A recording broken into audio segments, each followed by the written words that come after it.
امریکہ اور اسرائیل کا ایران پر حملہ، مشرق وسطی میں کشیدہ صورتحال، مغربی سرحد پر افغان طالبان رجیم کی جارحیت۔ وزیراعظم ہاؤس میں آج سیاسی قیادت کو سیکیورٹی صورتحال پر بریفنگ دی جائے گی۔ ان کیمرہ اجلاس 11:30 بجے ہوگا۔ پارلیمنٹ میں اپوزیشن قائدین اور تمام جماعتوں کے پارلیمانی رہنما اجلاس میں مدعو۔ مشرق وسطی کی صورتحال، ایران پر حملے کے نتیجے میں پاکستان کی خارجہ پالیسی پر بریفنگ دی جائے گی۔ افغان طالبان رجیم کے خلاف جاری کارروائیوں پر بھی بریف کیا جائے گا۔ وزارت خارجہ اور دیگر حکام کی جانب سے تفصیلی بریفنگ دی جائے گی۔ ذرائع کے مطابق وزیراعظم شہباز شریف حکومتی بریفنگ میں خود شامل ہوں گے۔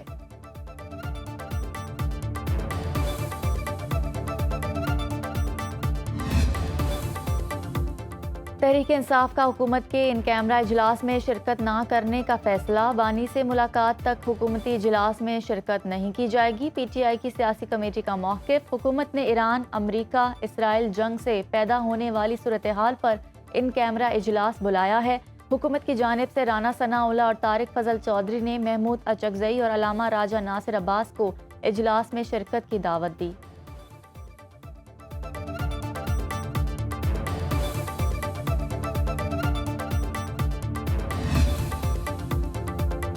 آیت اللہ خامنائی کے بیٹے مجتبیٰ خامنائی ایران کے نئے سپریم لیڈر منتخب۔ مجلس خبرگان رہبری نے نئے سپریم لیڈر کا انتخاب کیا۔ آیت اللہ خامنائی کی تدفین مشہد میں کی جائے گی۔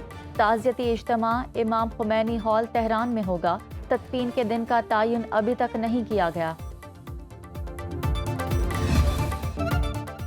ایران کے طاقتور وار تل ابیب، یروشلم، رام اللہ میں زوردار دھماکے۔ عراق کے اربل ایئر بیس کے طرف ایران کے ڈرون حملے جاری۔ ابوظہبی میں دھماکے۔ امارات کے فضائی دفاعی نظام نے دبئی مرینا پر ایرانی میزائل کو ناکارہ بنا دیا۔ خطے میں امریکہ کے 6 فوجی اڈوں پر ایرانی حملے، 450 میزائل، 1140 ڈرون برسائے۔ خلیج فارس میں امریکہ کے سب سے بڑے ریڈار کو شدید نقصان پہنچا۔ ایران میڈیا کے مطابق ریڈار مشرق وسطی کے نگرانی اور قبل از وقت وارننگ کے لیے استعمال ہوتا تھا۔ رینج 5000 کلومیٹر تک، مالیت $1000 ارب ڈالر سے بھی زیادہ تھی۔ ایران نے خمینی شہر میں اسرائیل کا ڈرون مار گرایا۔ ڈرون کے ملبے سے متحدہ عرب امارات کے شہر فجیرہ کی آئل فیلڈ میں آگ لگ گئی۔ اسرائیل کا ایران پر بڑا حملہ، اعلیٰ قیادت کو ٹارگٹ کرنے کا دعویٰ۔ ایران کے عبوری وزیر دفاع مجید بن الرضا حملے میں شہید ہو گئے۔ ہلال احمر کے مطابق ایران کے 153 شہروں کو نشانہ بنایا گیا۔ 500 مقامات پر 1000 سے زائد حملے ہوئے۔ تہران کے مہر آباد بین الاقوامی ہوائی اڈے کے بڑے حصے کو مبینہ حملوں کے بعد آگ نے لپیٹ میں لے لیا۔ تہران، اصفہان اور بوشہر میں دھماکے۔ تہران میں ایرانی سرکاری ٹی وی کو نشانہ بنانے کی تصدیق۔ اسرائیلی فوج کا ایرانی کمیونیکیشن سینٹر تباہ کرنے کا دعویٰ۔ انسانی حقوق کی تنظیم ہرانا کے مطابق مزید 85 ایرانی شہری اور 11 فوجی شہید۔ 28 فروری سے اب تک 800 شہادتیں۔ مناب اسکول پر امریکی اور اسرائیلی حملے میں شہید طالبات کی اجتماعی نماز جنازہ ادا، ہزاروں افراد کی شرکت۔ ایران بڑے نقصان کے لیے تیار رہے، امریکی صدر ٹرمپ نے خبردار کر دیا۔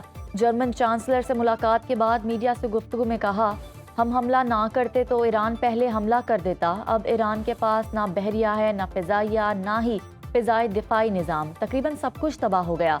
چاہتے ہیں ایران کی قیادت وہ سنبھالے جو عوام کے حقیقی نمائندے ہوں۔ ایران مایوسی میں ان ممالک پر حملہ کر رہا ہے جن کا اس سے کوئی تعلق نہیں۔ اسپین نے ہمیں فوجی اڈے دینے سے انکار کیا، اسپین سے تجارت ختم کر رہے ہیں۔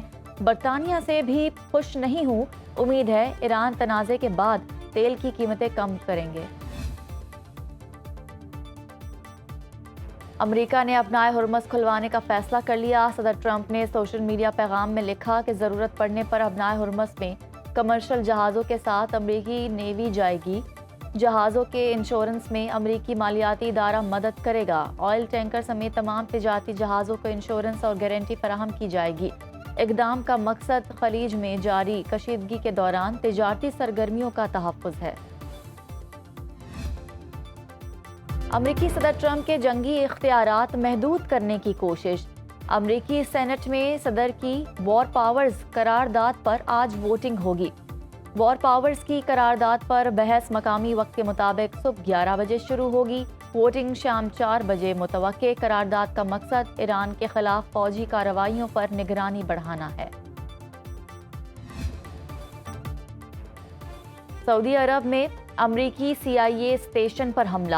امریکی اخبار کے مطابق ایران نے ڈرون سے ہدف کو نشانہ بنایا، جس کے بعد عمارت میں آگ لگ گئی۔ دبئی میں امریکی قونصل خانے پر ڈرون حملے سے عمارت میں آگ بھڑک اٹھی۔ قطر میں بھی امریکی فوجی اڈے پر میزائل حملہ۔ قطری وزارت دفاع کے مطابق 2 بیلسٹک میزائل میں سے ایک میزائل فضا میں تباہ، دوسرا العدید ایئر بیس سے ٹکرا گیا۔ عرب میڈیا کا کہنا ہے کہ دارالحکومت دوحہ کے قریب زوردار دھماکوں کی آوازیں سنی گئیں۔ ایرانی حملوں کا خوف، مشرق وسطی سے 9000 امریکیوں کو نکال لیا گیا۔ امریکی وزیر خارجہ کی تصدیق۔ مارکو روبیو نے کہا کہ 1600 امریکیوں نے خلیجی ممالک سے نکلنے کے لیے درخواست دی۔ ہمارا سفارتی عملہ براہ راست حملوں کی زد میں ہے۔ امریکی شہریوں اور فوجیوں کی حفاظت اولین ترجیح ہے۔ ایران امریکی سفارت خانوں کو نشانہ بنا رہا ہے۔ اہداف حاصل کرنے کا بہترین موقع کھونا نہیں چاہتے تھے، اس لیے ایران پر حملہ کیا۔ مقاصد کے حصول تک کارروائیاں جاری رہیں گی۔ دنیا کی 2 طاقتور ترین فضائیہ آپریشن میں حصہ لے رہی ہیں۔ روبیو نے دھمکی دیتے ہوئے کہا کہ ایران کو معافی نہیں ملے گی۔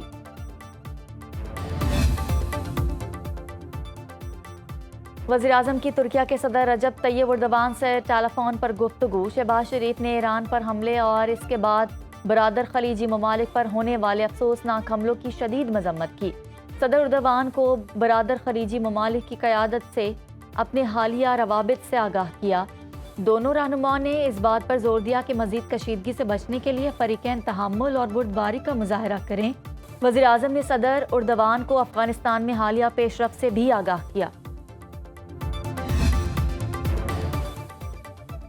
اقوام متحدہ کا ایران کے ساتھ جنگ پر انسانی المیہ کے خدشے کا اظہار۔ نمائندہ اقوام متحدہ ٹام فیلچر کا کہنا ہے کہ ایران سمیت مشرق وسطی میں انسانی بحران جنم لے رہا ہے۔ گھروں، ہسپتالوں اور اسکولوں پر بمباری کی جا رہی ہے۔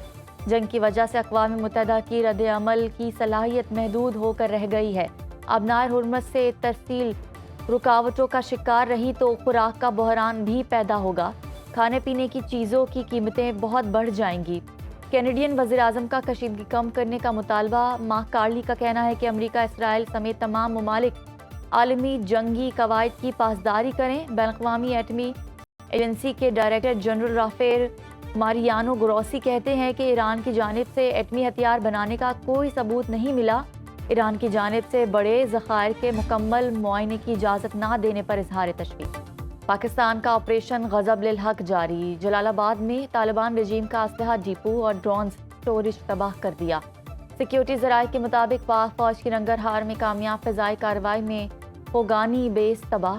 فتنہ الخوارج اور افغان طالبان کو بلا اشتعال جہریت کے بعد ہر محاذ پر پسپائی کا سامنا۔ آپریشن غضب للحق اہداف حاصل ہونے تک جاری رہے گا۔ وزیر اطلاعات نے تفصیل جاری کر دی۔ عطا طاہر نے کہا کہ افغانستان میں 56 مقامات کو فضائی کارروائی کے ذریعے مؤثر طور پر نشانہ بنایا۔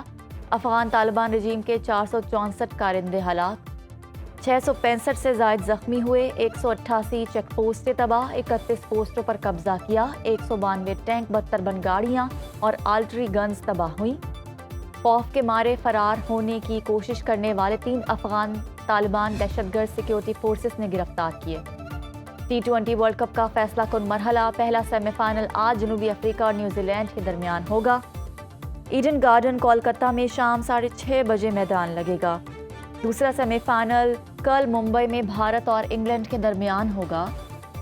فائنل 8 مارچ کو احمد آباد میں ہوگا۔